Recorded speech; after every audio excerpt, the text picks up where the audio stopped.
नमस्कार, स्वागत है आपका राज्यसभा टीवी में। आपके साथ मैं हूं अभिलाषा पाठक। आइए बुलेटिन की शुरुआत करेंगे इस वक्त की हेडलाइंस के साथ।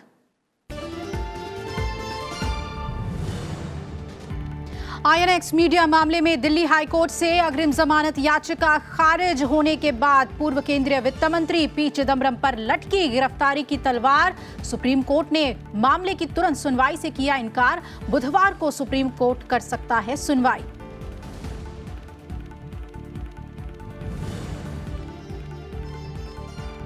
कुदरती आपदा से पीड़ित ओडिशा, कर्नाटक और हिमाचल प्रदेश को मिलेगी 4,432 करोड़ रुपए की सहायता राशि।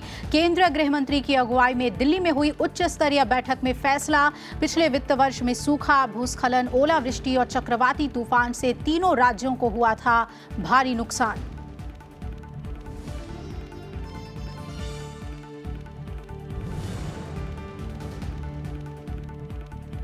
जम्मू कश्मीर में हालात सामान्य। बुधवार से खुलेंगे मिडिल स्तर के स्कूल। मुख्य सचिव रोहित कंसल ने दी जानकारी। कहा 73,000 लैंडलाइनें बहाल। 136 पुलिस थानों से जुड़े इलाकों में आवाजाही पर प्रतिबंध नहीं।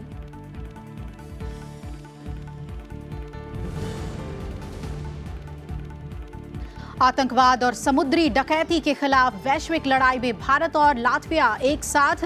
उपराष्ट्रपति एम वेंकैया नायडू और लातविया के राष्ट्रपति एगिल्स लेविट्स के बीच प्रतिनिधिमंडल स्तर की वार्ता में की गई वैश्विक साझेदारी की समीक्षा। अंतर्राष्ट्रीय मंच पर दोनों देश के बीच करीबी सहयोग जारी रखने पर सहमति।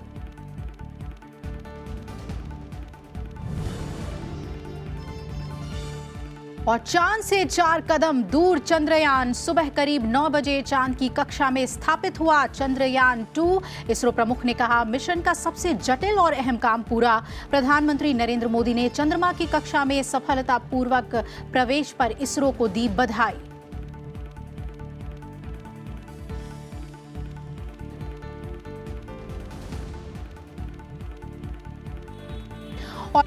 की ब्रेकिंग न्यूज आपको बता दें, रक्षा मंत्री राजनाथ सिंह ने अमेरिकी रक्षा मंत्री मार्क एस्पर से टेलीफोन पर बातचीत की है। रक्षा मंत्री राजनाथ सिंह ने कहा कि अनुच्छेद 370 भारत का अंदरूनी मामला है और इसे जम्मू कश्मीर में विकास सुनिश्चित करने के इरादे से खत्म किया गया है। अमेरिकी रक्षा मंत्री ने भारत के रुख का समर्थन करते हुए आगे आने वाले दिनों में रणनीतिक संबंधों को और मजबूत करने की इच्छा जताई। साथ ही आशा व्यक्त की कि जम्मू कश्मीर का मामला भारत और पाकिस्तान को द्विपक्षीय बातचीत के जरिए हल किया जाना चाहिए।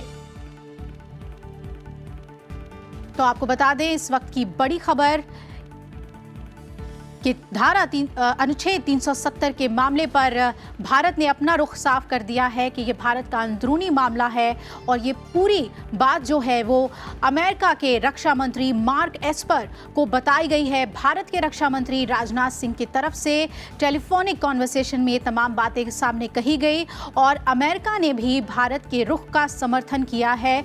और जो जानकारी है आ रही है उसके मुताबिक आने वाले दिनों में रणनीतिक संबंधों को और मजबूत करने के लिए अमेरिका ने इच्छा जताई है।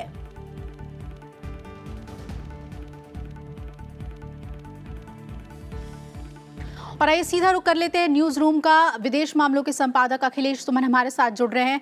अखिलेश, पहले प्रधानमंत्री बात करते हैं और आज हमारे रक्षा मंत्री भी बात करते हैं अपने समकक्षीय से अमेरिका से सारे हालात को लेकर। तो कैसे हम देखें, किस तरह की कोशिश की जा रही है और पाकिस्तान को क्या समझाने की कोशिश हो रही है? देखिए, निश्चित तौर पे जो धारा 370 भारत ने हटाया है और हटाने का यह बात था कि विकास कार्यों को बढ़ावा देने के लिए हमने ये किया है ताकि वहाँ जो गड़बड़ियाँ आतंकवादी फैला रहे थे उसके कारण जो विकास कार्य बाधित हो रहे थे जम्मू कश्मीर में, वहाँ के लोगों का भारत के मुख्य धारा के साथ जुड़ाव नहीं हो रहा था, इसकी वजह से धारा 370 हटाया गया था।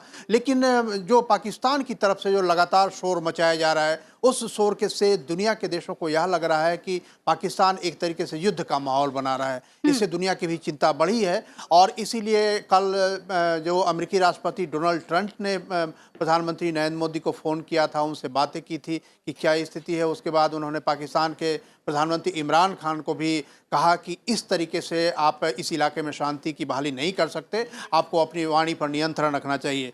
और आज रक्षा मंत्री ने जो बात की, जो मार्क एस्पर हैं, जो अमेरिकी रक्षा मंत्री हैं, उनसे यह दरअसल मार्क एस्पर अभी हाल में ही अमेरिका के रक्षा मंत्री बने हैं और यह पहली बातचीत थी रक्षा मंत्री राजनाथ सिंह और मार्क एस्पर के बीच में। और उन दोनों ने जो खास बात यह की कि जम्मू कश्मीर के मामले में जो पाकिस्तान तनाव बढ़ाने की कोशिशें कर रहा है, उस पर दोनों ने बात की और दोनों ने चर्चा की और दोनों ने इस बात को समझा, अमेरिका ने इस बात को समझा कि धारा 370 किस तरीके का मामला है। और जो रक्षा मंत्री राजनाथ सिंह ने उन्होंने समझाया कि किस तरीके से पाकिस्तान जो है सीमा पार आतंकवाद के बढ़ावा देकर, सीमा पार आतंकवाद का उपयोग करके इस पूरे इलाके में अशांति फैला रहा है। तो जो बयान आए हैं उस बयान के मुताबिक अमेरिकी रक्षा मंत्री ने इस बात को समझा है और उन्होंने कहा है कि भारत ने जो धारा 370 के मामले में जो रुख अपनाया है उस रुख से अमेरिका संतुष्ट है। लेकिन इसके अलावा यह भी एक बात है, जो अभिलाषा, यह भी बात है कि जो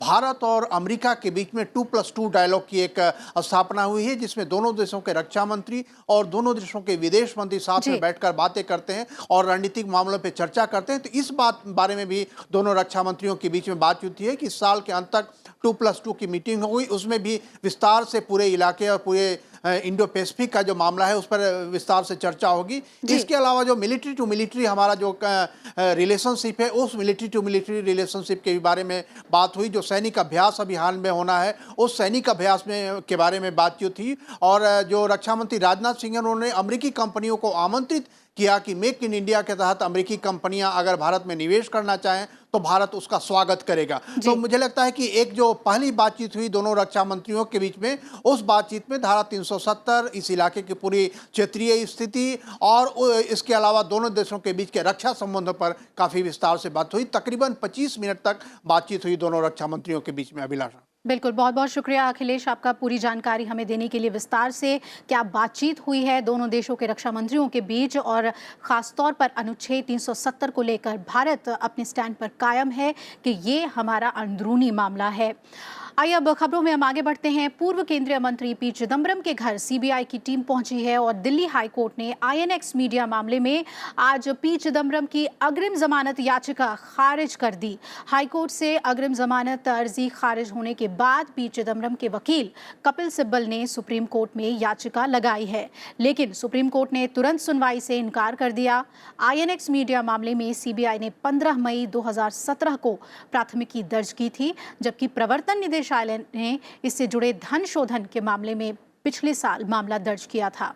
वरिष्ठ कांग्रेस नेता की भूमिका 3500 करोड़ रुपए के एयरसेल मैक्सिस सौदे और 305 करोड़ रुपए के आईएनएक्स मीडिया मामले की जांच के दौरान जांच एजेंसियों के नजर में आई थी।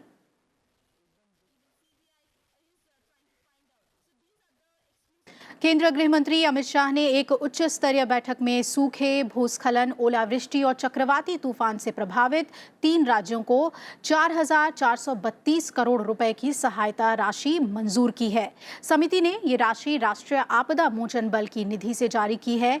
इसमें से 3,338.22 के करीब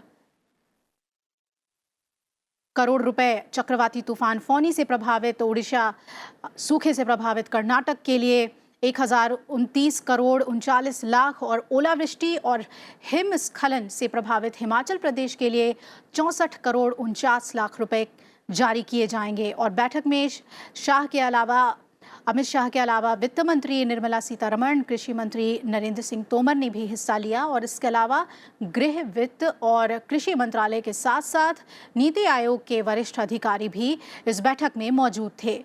ये राशि राज्य आपदा मोचन निधि से पहले ही जारी की जा चुकी राशि के अतिरिक्त है। और बैठक में प्राकृतिक आपदा के बाद राज्यों के अनुरोध पर भेजी जाने वाली अंतर मंत्रालय टीमों में से जुड़े मामलों की भी समीक्षा की गई। बैठक में ये भी निर्णय लिया गया कि अब भीषण प्राकृतिक आपदा के बाद केंद्रीय टीम का तुरंत गठन किया जाएगा, जो प्रभावित राज्यों की स्थिति का आकलन करेगी और अपनी रिपोर्ट सौंपेगी।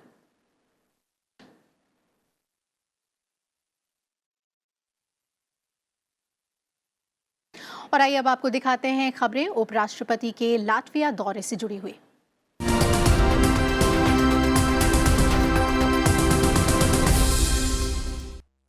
भारत और लातविया ने आज वैश्विक साझेदारी की समीक्षा की और अंतर्राष्ट्रीय मंच पर बेहद करीबी सहयोग को भविष्य में जारी रखने पर सहमति जाहिर की है।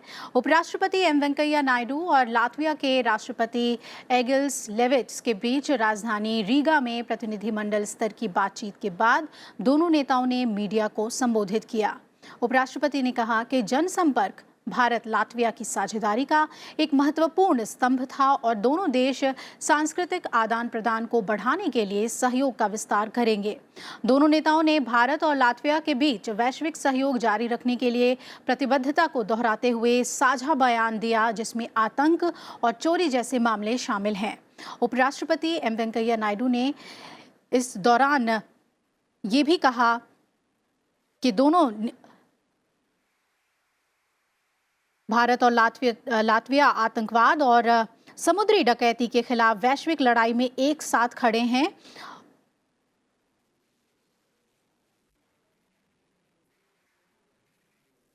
I also highlighted the dangers posed by terrorism, saying that terror is the enemy of humanity. It has no religion. It has no regional connotation. Also, it's spreading across, and we must all come together to curb terror of any kind for universal peace and progress. I held wide-ranging talks with the President Levits. We both committed ourselves to take our relations to a higher level with a special focus on culture, education, and economic partnership. I also held discussions with the Prime Minister Chrysimis Karims on ways to enhance bilateral relations and to boost trade and investment cooperation.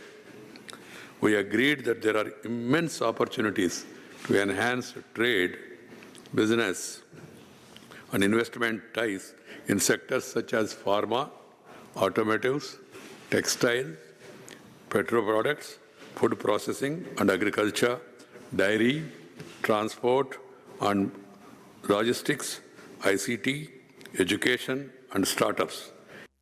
उपराष्ट्रपति M Venkaiah Naidu ने आज रीगा में Latvia के राष्ट्रीय संग्रहालय का दौरा किया और लातविया के इतिहास के संरक्षण के लिए क्यूरेटरों के प्रयासों की सराहना की। वो संग्रहालय के सभी हॉलों में गए जहां लातविया के प्रदर्शनों और स्वतंत्रता के लिए उनके संघर्षों के कार्यक्रम को प्रदर्शित करता है। संग्रहालय में लातविया की सेंचुरी नामक एक प्रदर्शनी भी लगाई गई जो 100 साल के लातविया के इतिहास को दर्शाती है। इस मौके पर उपराष्ट्रपति ने कहा कि लातवियाई सरकार द्वारा किया गया कार्य प्रेरणादायक है और लातवियाई लोगों के अपने इतिहास के बारे में परिचित कराया जाना चाहिए। Our visit to the National Museum of History is very, very inspiring, telling the story of the struggle that the Latvian people has to undergo all these years and the way they fought for their freedom and also they fought for regaining their freedom again. That has really been shown in a wonderful manner. I and my delegation were very much impressed by the presentation in that museum. उपराष्ट्रपति M Venkaiah Naidu की Latvia के प्रधानमंत्री क्रिस्जिनिस Karins के साथ द्विपक्षीय बैठक हुई और इस दौरान द्विपक्षीय हितों के मुद्दों पर विस्तार से बातचीत की गई। थोड़ी देर में उपराष्ट्रपति एम वेंकैया नायडू और लातविया के राष्ट्रपति भारत लातविया बिजनेस फोरम की बैठक में शामिल होने वाले हैं। उपराष्ट्रपति एम वेंकैया नायडू सोमवार शाम लातविया पहुंचे थे और रात में यात्रा के तीसरे पड़ाव में एस्टोनिया के लिए वो रवाना होंगे।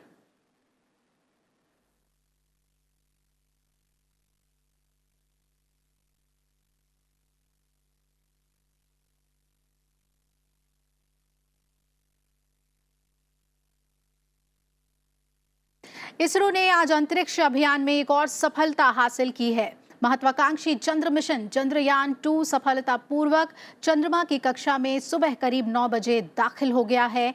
इसे 29 दिन पहले श्रीहरिकोटा के सतीश धवन अंतरिक्ष केंद्र से प्रक्षेपित किया गया था। 22 जुलाई को प्रक्षेपित किए गए चंद्रयान 2 ने 14 अगस्त को पृथ्वी की कक्षा से निकलकर चंद्र पथ पर आगे बढ़ना शुरू किया था। चंद्रयान 2 को चांद की कक्षा में प्रवेश कराना वैज्ञानिकों के लिए एक बड़ी चुनौती थी और इसरो प्रमुख के मुताबिक अभी चंद्रयान 2 चांद की परिक्रमा कर रहा है। उन्होंने कहा, हम पूरी तरह से एक्यूरेसी पर काम कर रहे हैं ताकि मिशन चंद्रयान 2 को चांद के दक्षिणी सतह पर उतार सकें। Yesterday, on 19th, around 3 p.m., the moon also gone near to the Chandrayaan 2. Then Chandrayaan 2 was entered into the sphere of influence of moon. And from that time onwards, the Chandrayaan 2 was under the influence of the gravity of the moon, and Chandrayaan, the speed started increasing due to the gravity of the moon. If you are leaving as it is, the velocity will be the further build up and Chandrayaan 2 will escape from the earth. So in order to ensure the Chandrayaan 2 go around the moon, that is the exact the purpose of the lunar orbit insertion maneuver. In order to reduce that the velocity of the Chandrayaan 2 from 2.4 km per second to 2.1 km per second, the lunar orbit insertion maneuver was carried out today. In this process, the entire Chandrayaan 2 is going around the moon with the elliptical orbit of 114 km by 18,000 km. If the lunar orbit insertion maneuver is not proper, then also the orbit of the Chandrayaan 2 will be improper, and we may not get back the Chandrayaan 2. That is the importance of the lunar orbit insertion maneuver. के सिवन ने बताया कि अगला अहम कदम 2 सितंबर को होगा, जब lander को ऑर्बिटर से अलग किया जाएगा। 3 सितंबर को लगभग 3 सेकंड की एक छोटी सी प्रक्रिया होगी ताकि सुनिश्चित किया जा सके कि लैंडर के सभी सिस्टम सही काम कर रहे हैं। 7 सितंबर को चंद्रमा की सतह पर सॉफ्ट लैंडिंग कराने की प्रक्रिया शुरू करने से पहले लैंडर संबंधी 2 कक्षीय प्रक्रियाओं को अंजाम दिया जाएगा। What next? We are going to have 4 more lunar burn. We are going to have. The next one will be tomorrow by around 1 o'clock. Then we have 3 more maneuvers. That is 28th and 30th and the 1st September. By this process, the orbit of the Chandrayaan 2 will be reduced from 18,000 km to something like 100 km by 100 km circular orbit around the moon by 1st September.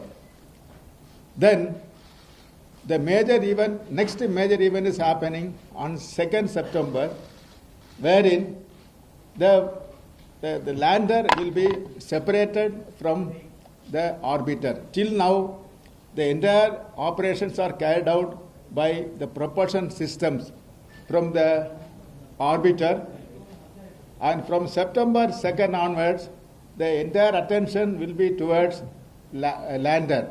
That is, lander will be separated from the orbiter. वहीं प्रधानमंत्री नरेंद्र मोदी ने चंद्रयान 2 के सफलतापूर्वक चंद्रमा की कक्षा में प्रवेश करने पर भारतीय अंतरिक्ष अनुसंधान संगठन इसरो को बधाई दी है। प्रधानमंत्री ने अपने ट्वीट में कहा है, चंद्रमा की कक्षा में चंद्रयान 2 के प्रवेश करने पर टीम इसरो को बधाई। ये चंद्रमा की मील का पत्थर माने जाने वाली यात्रा की दिशा में एक महत्वपूर्ण कदम है।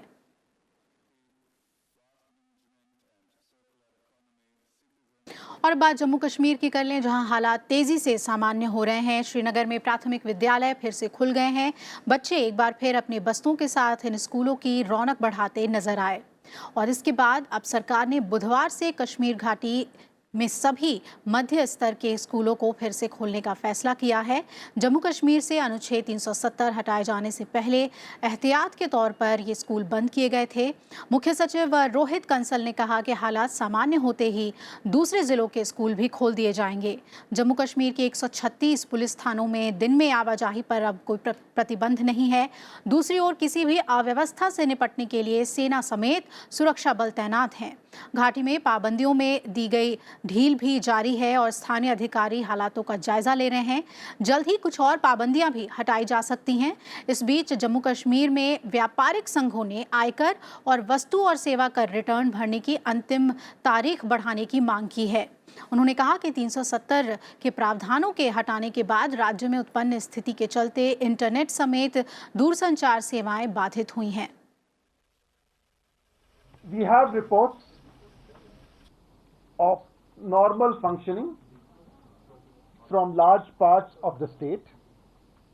As we speak, 12 of the 22 districts of the state are functioning normally. Jammu एवं कश्मीर के 197 पुलिस स्टेशन के क्षेत्र में 136 पुलिस स्टेशन ऐसे हैं जहां पे किसी भी प्रकार की डे टाइम रेस्ट्रिक्शन या पाबंदियां नहीं हैं। हर भारतीयों को अपना घर देने के केंद्र सरकार के 2022 के लक्ष्य को समय से पहले ही पूरा कर दिया जाएगा। ये बात आज national real estate development council NAREDCO के 15वें नेशनल कन्वेंशन में केंद्रीय आवास और शहरी विकास मंत्री हरदीप सिंह पुरी ने कही। उन्होंने कहा कि सरकार का 2022 तक प्रत्येक भारतीय को अपना घर प्रदान करना अपने आप में एक बड़ी चुनौती है, लेकिन उनका मंत्रालय सभी को अपना घर तय समय से पहले देने के लिए पूरी तरह से कार्यरत है। इस मौके पर नारेडको के चेयरमैन राजीव तलवार ने योजना की तारीफ करते हुए कहा कि रियल एस्टेट क्षेत्र 5 ट्रिलियन इकोनॉमी बनने के अपने लक्ष्य को पूरा करने में केंद्र सरकार का पूरा साथ देगी।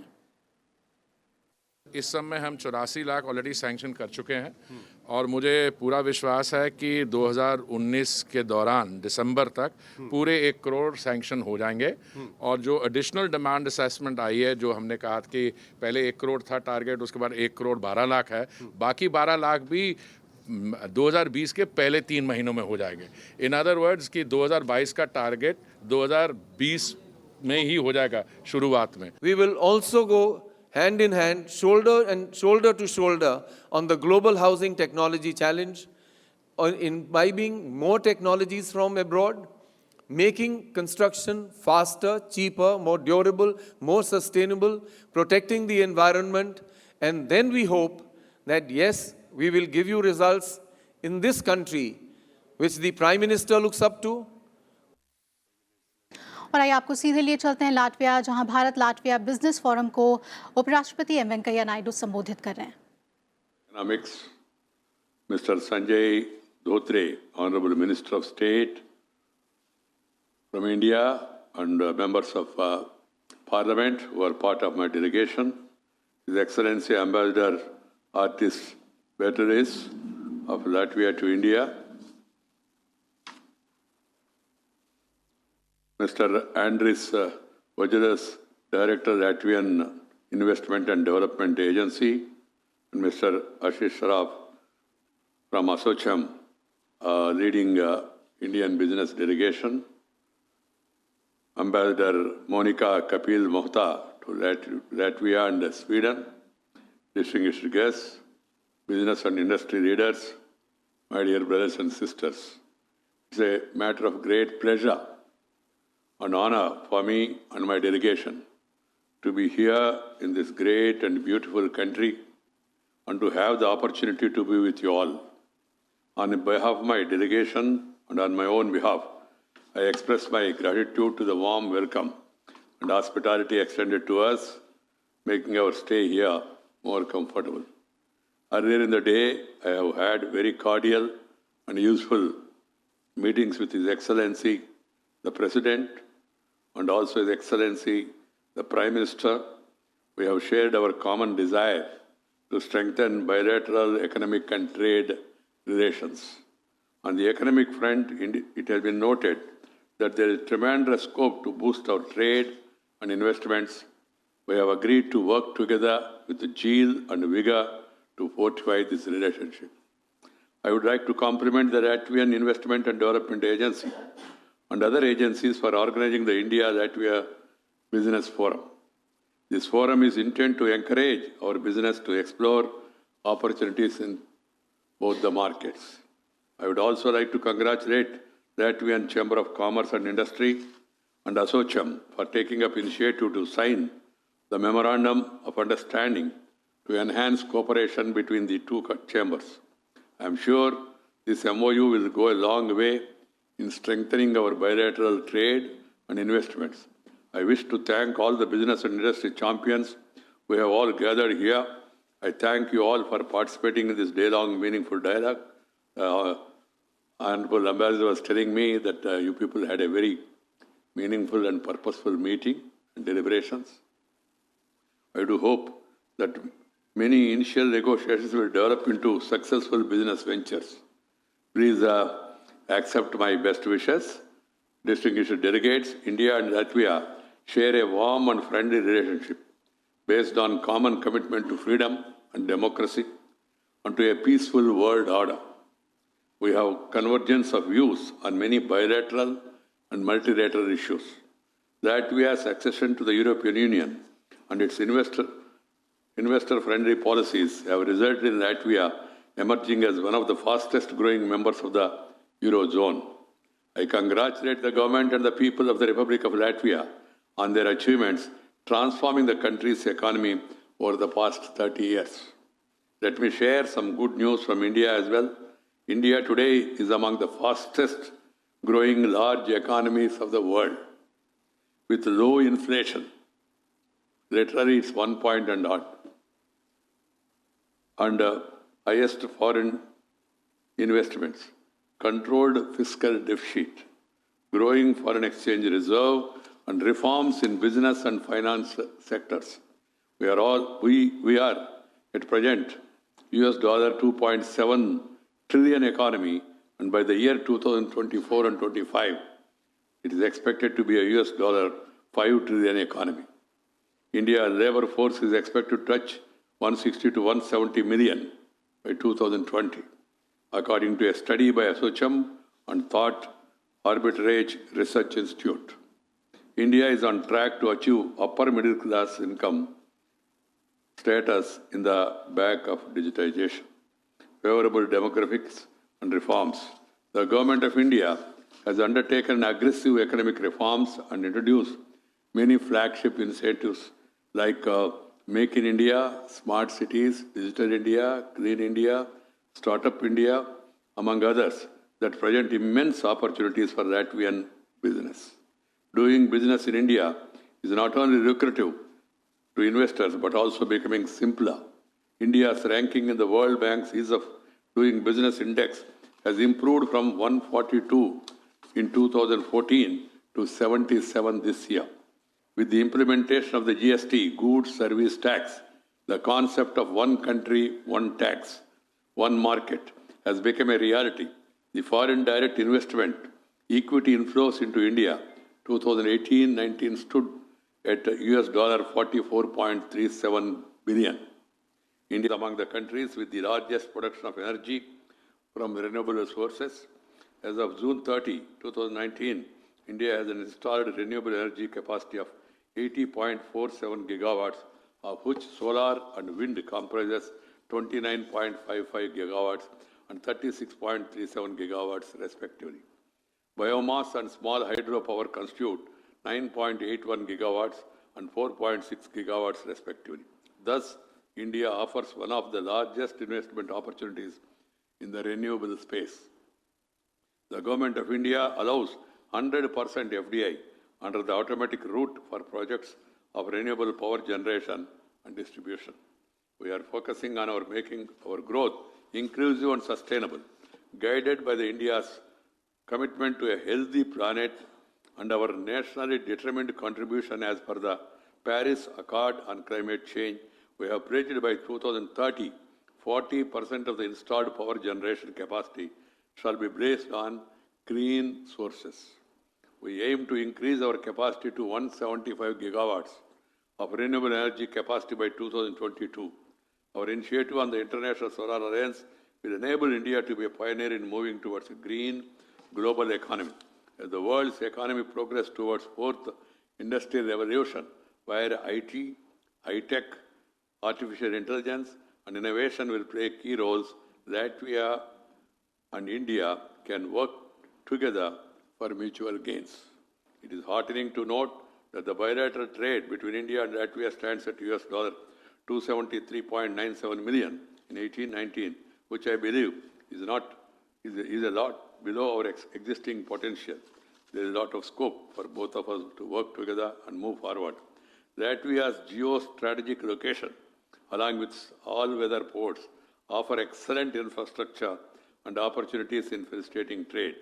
I am quite hopeful that the companies in our countries would contribute further towards economic prosperity of both of our countries. There is immense scope for collaboration by way of technology transfer and investment in areas like pharmaceuticals, in healthcare, telecommunication, IT and software development, heavy engineering and biotechnology, among others. We would be happy to see a high-level participation from Latvia in the India-Europe 29 Business Forum. I sincerely hope that our business ties will become a strong pillar of our bilateral relations, and the business leaders of both the countries will work together to create wealth, employment, and enhance the quality of life in each of our countries. I wish you all the best in your deliberations today, and also the conclusions that you are going to arrive at, and as well as the continuing dialogue and collaboration you are going to be engaged in through the next few years to come. Thank you very much. Namaskar. Jai Hind.